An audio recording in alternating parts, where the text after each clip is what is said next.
Bastogne, Screaming Eagles Under Siege. Designer Dean Essig. 18th to the 27th of December 1944. Introduction. Bastogne is a standard combat series game. Starting off with a grammatical mistake right at the beginning. That's funny. Bastogne is a standard combat series game covering the defense of the Bastogne Crossroads by the 101st Airborne Division, Combat Command B, I think that's how you read that, the 10th Armored Division, CCR, 9th Armored Division, and assorted U.S. units trapped by the German advance around the strongpoint. The game concludes when the first units of the 4th Armored Division cut their way into the beleaguered garrison. General rules. Turn sequence. U.S. player turn. Skip on turn 1. Reinforcements. Road march. U.S. barrage. Air only. Movement. Combat. Exploitation. German player turn.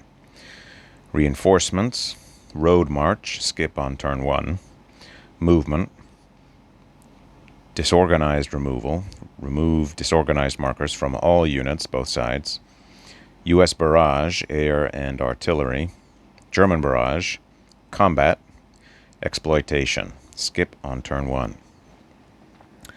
Scale. Each turn is 1 day. Each hex is approximately 400 meters. Ground units represent platoons and companies, with battalions for some artillery units. Got it. Multiple terrain types. Some hexes have more than one terrain type within them. In those cases, use only one. Terrain effects are not cumulative, except that the run terrain type is in addition to the main type of terrain of the hex. Well, how do you choose between them if they have more than one? For movement, use the type with the highest movement point cost. Okay, there we go. And remember that roads, trails, and railroads negate other terrain features for units using them. For combat, use the type which most benefits the defender. Got it. Runs. Runs are a hex terrain feature that add 1 to the movement point cost of their hex. Roads, trails, and railroads negate runs in the same way as they negate streams. Runs have no effect on combat. Ignore runs in village hexes. A run. Do I have a... What does that look like? Not sure I've seen that. Do I have a terrain effects chart? Here we go. Oh, run in hex. Oh, it's like a stream. Oh, it's bigger, smaller than a stream.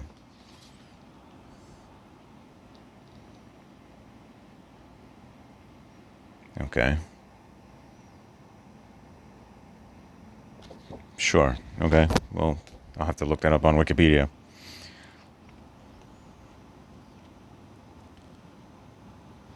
Countercolors. German units are medium gray, light gray, field gray, or pale blue. Stripes indicate Kampfgruppe affiliation. U.S. units are darker green, very pale green, and green. Reduced strength units have a light-colored boundary around the counter to help identify them. Stacking. Too many. Stacking. A maximum of 2 steps can stack in a hex. Units can overstack as a result of a retreat, and all units in an overstacked hex can defend. All units in such an overstack are automatically disorganized. This disorganized effect does not apply to momentary overstacks created during a retreat, only at the terminus of a unit's retreat. Units can overstack without penalty during the reinforcement placement,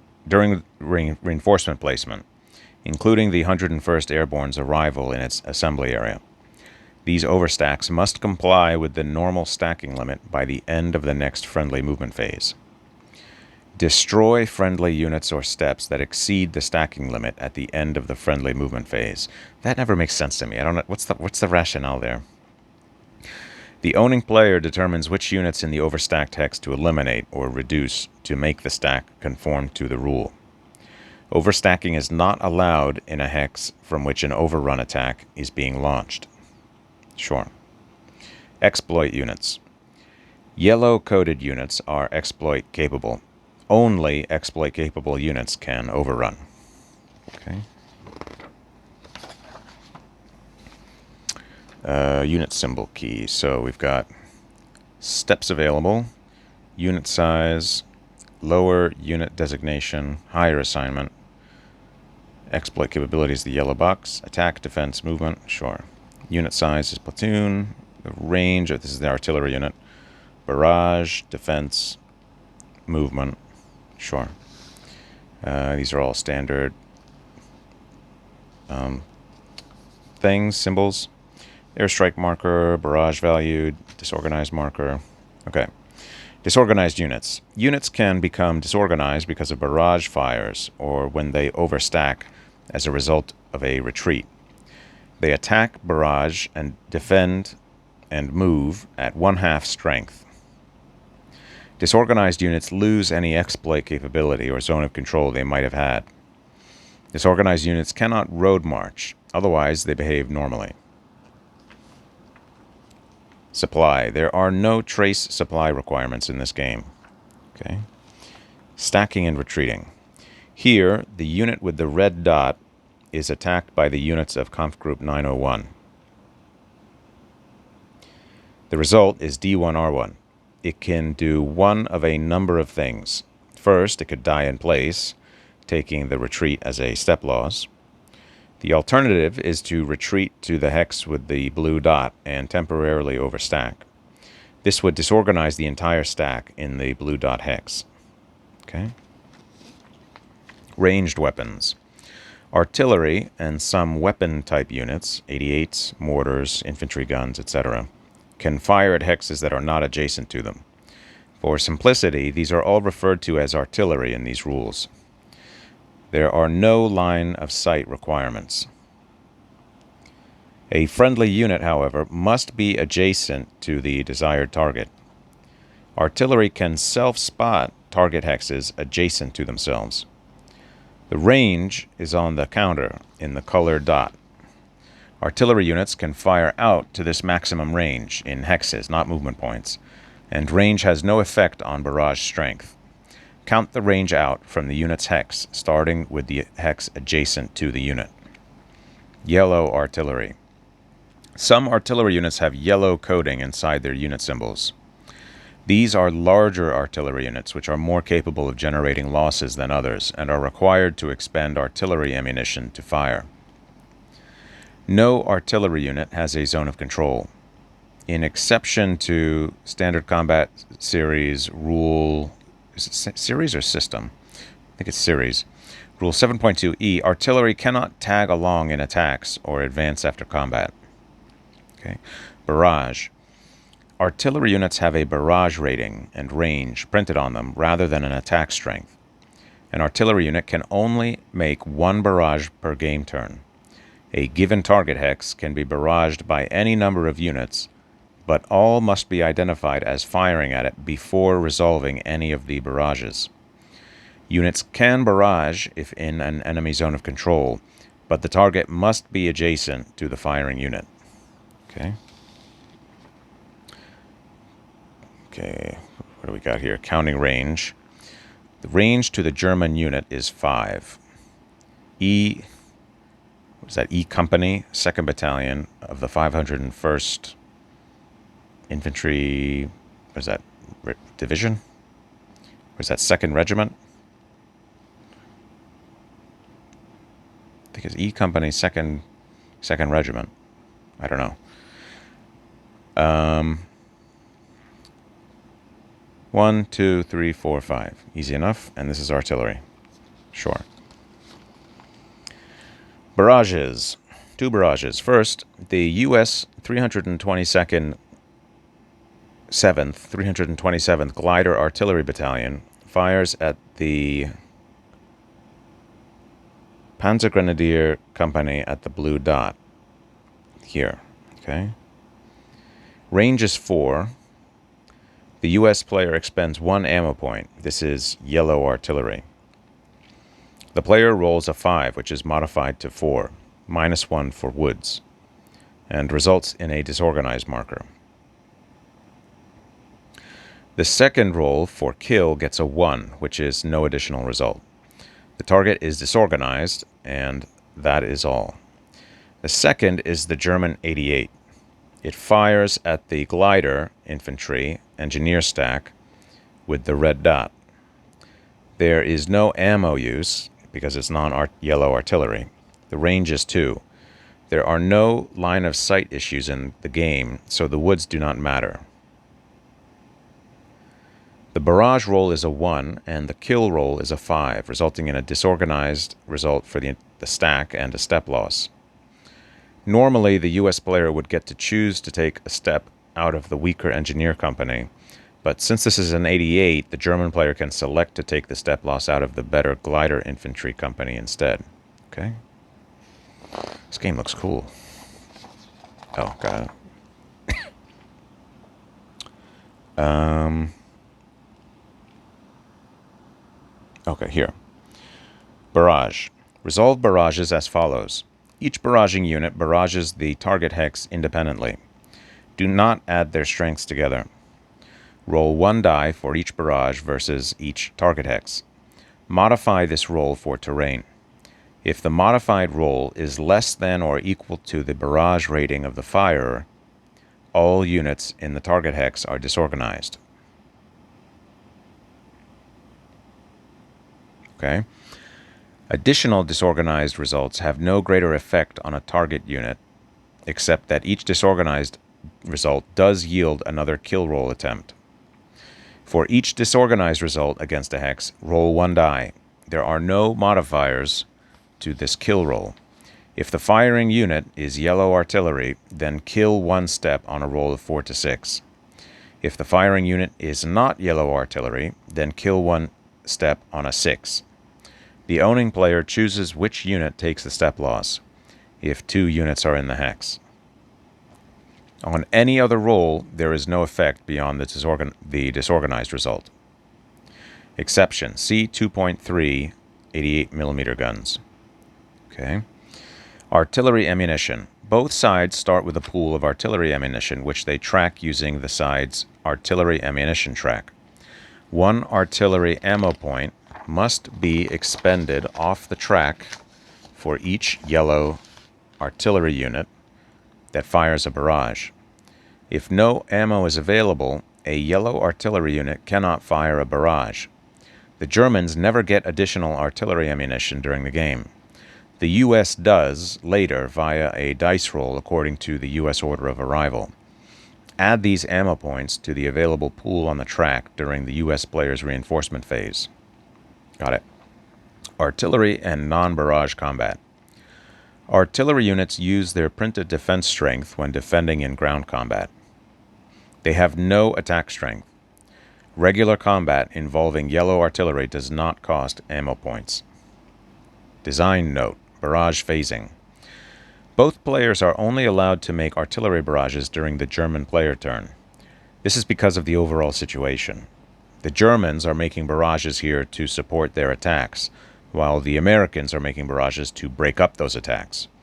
To allow both players offensive and defensive fires by applying the phases to both player turns would encourage the use of artillery for step hunting and waste the player's time. The exception is U.S. airstrikes, which are the only barrages allowed during the U.S. barrage phase in the U.S. player's turn. Airstrikes allow the U.S. player a little offensive edge toward the end of the game. Road march.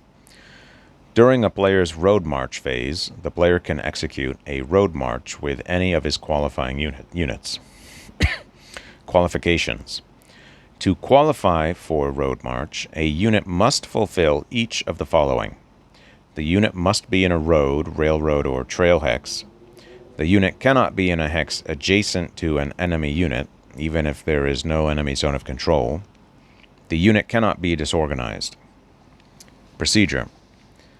A unit executing a road march is given 3 road march points. Each road march point allows a unit to move any distance along a road, railroad, or trail until the unit stops. Interesting. If the player chooses, he can expend another available road march point to move the unit again until it stops. Once a unit expends all 3 available road march points, it can go no further during that road march phase. Units can move normally in the regular movement phase following a player's road march phase in which they moved. A road marching unit must stop when the player gets to the hex where he wanted the unit to go.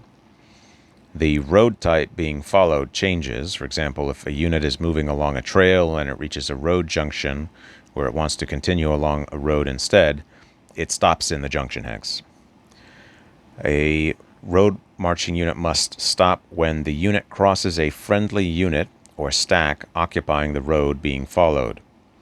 In this case, if there is only one friendly occupied hex, the moving unit can cross the friendly stack and stop in the next road hex. If more than one hex in a row contains friendly units, the road marching unit must stop before entering the first one and cannot continue that way, even with the expenditure of more road march points. For example, a unit qualified to move using road march does so. First, it moves through a friendly unit astride the road it wants to follow and stops just after the unit. It has spent one road march point. It then moves a larger number of hexes following a continuous set of trail hexes until it stops when it hits a road junction where it wants to switch road types. It has now spent 2 road march points. Lastly, it moves several hexes along the regular road to the point where the player wants it to stop, having now spent 3 road march points. This is a very unusual movement system. Player's note. Obviously, road march can be very inefficient if the player changes road type multiple times or drives through friendly units. Restrictions. A road marching unit cannot enter any hex adjacent to an enemy unit, regardless of whether the unit has a zone of control. Friendly units do not negate this restriction. A road marching unit cannot move into any hex that does not follow a contiguous track, road, or railroad. Okay. Units making a road march cannot stack at the end of their road march move. German special rules. Turn 1. There is no U.S. player turn, German road march phase, or exploitation phase on turn 1. This is because the Germans arrive in the map area late on the 18th, after fighting through task forces Rose and Harper off-map to the east. Removing units. Some German units are called upon to leave the game map. They have been directed elsewhere by higher headquarters. Remove all units of the specified formation still in play on the turn called for on the order of arrival. During the German reinforcement phase, pull the formation's units from the game map from wherever they are, no matter what their situation. Add the number of victory points earned from the formation's removal, if any, to the number on the German victory point track. Player's note. Victory points are awarded for keeping these units intact rather than burning them up in combat. The German player should be aware of how hard he uses these formations. He must keep their step losses down in order to win. Okay. Okay, we got an example of road march. Here are a few possibilities for the unit at the red dot here, using road march. Following the path to the blue dot here, okay, the unit expends 1 road march point, stopping at the blue dot hex. So he's gone this way. That's 1 road march point. Okay, because this is all trail, I guess. Because it switches from trail to road. Okay, so he wants to turn from here. Note, it could have continued across that road via Flamierge's hex, using only the first road march point, because it is all trail. If it turns left at the blue dot, it would expend the second point to continue to just past the unit sitting on the road. Okay. Paying its last point, it could continue, but would still have to stop at the orange dot because of the enemy unit. Total of 3 road march points. Okay, got it. If it turned right at the blue dot here, the second road march point would be needed to continue on the road, and then the third road march point would allow it onto the trail going up here. The unit stops at the black dot because it wants to do so with a total cost of 3 road march points. Lastly, if it had marched up the trail toward the green dot here, it would have to stop there at the cost of 1 road march point because it cannot cross back-to-back friendly units. Oh, here I see. If, however, the northern of the two units were moved into Chinon, then the road marching unit could get to the yellow dot for a cost of 3 road march points. The first one stopping just between the two, so if this unit was here, the first road march point would get this unit into this hex. The second one would stop at this hex, and then the third one would get it to the rest of the way. Got it. It's not complicated. Okay. 88mm guns. The Germans have a handful of 88mm gun units. These are special in 2 ways. Their kill roll succeeds on a roll of 5 or 6 instead of 6, even though they are small units. This makes a third type of kill roll different from the yellow artillery and other artillery. The German player can select the target unit of his choice to take the step loss, as opposed to the normal case where the targeted player gets to choose from his own units. Both of these special cases apply only to barrage resolution and have no effect at all on normal combats an 88 unit might be involved in. U.S. Special Rules. As also explained in 2.1, there is no U.S. player turn, German road march phase, or exploitation phase on turn 1. This is because the Germans arrive in the map area late on the 18th after fighting through task forces Rose and Harper off map to the east. 101st Airborne Arrival. The 101st Airborne Division arrives in the reinforcement phase of turn 2. These units can be placed in any hex on or inside the 101st Airborne Division assembly area line on the map. They move normally from there on that turn and can use road march that turn. They can overstack on placement. Got it. Airstrikes.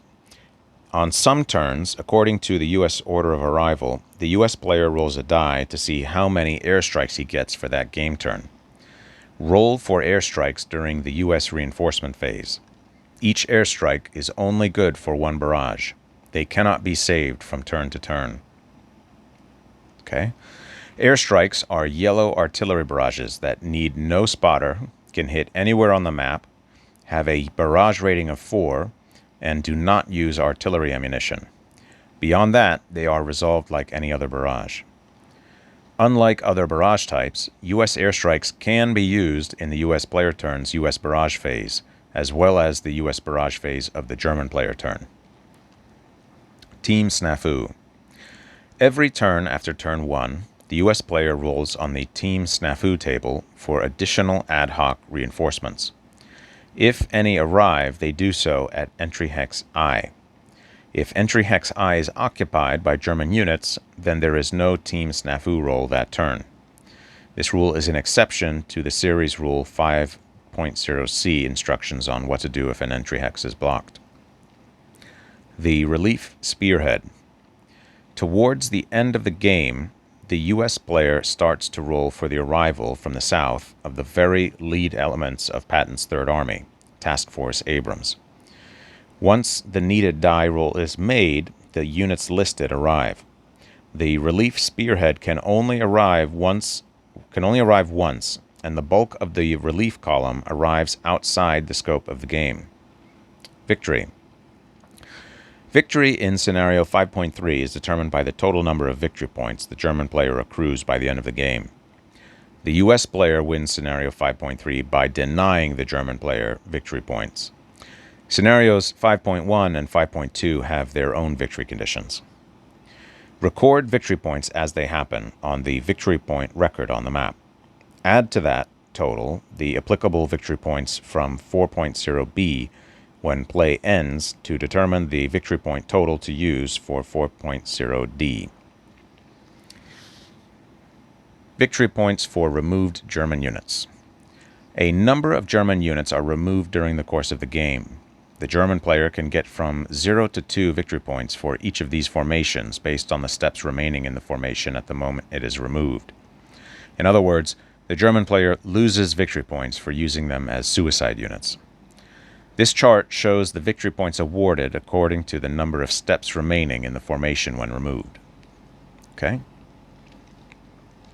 So, for this formation, if you have that many steps left, you get 2 victory points. Okay, got it.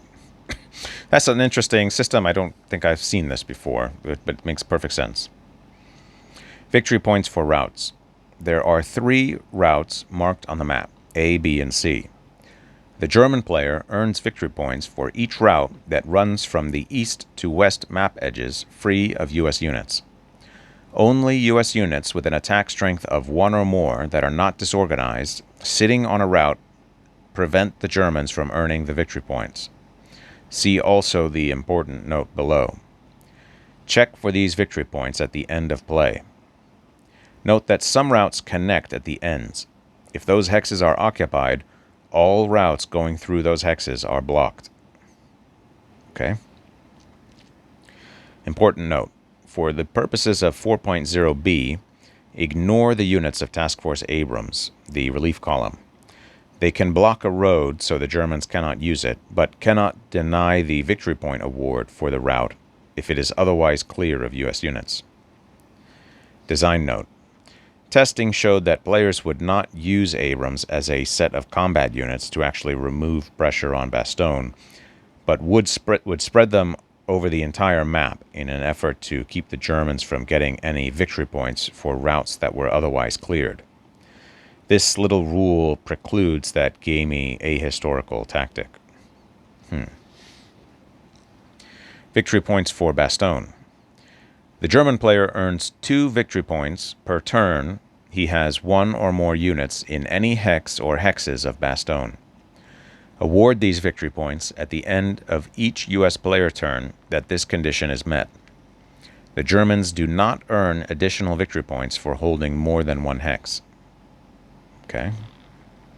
Victory point levels. 18 or more is a major German victory. 12 to 17 is a minor victory. 11 to 9 or 9 to 11 is a minor US victory, and 8 or less is a major US victory. And there's a real photo. Okay. And then the rest is just scenario setup. 3 scenarios. But cool. Yeah, I like how short the rules are. Rulebook is.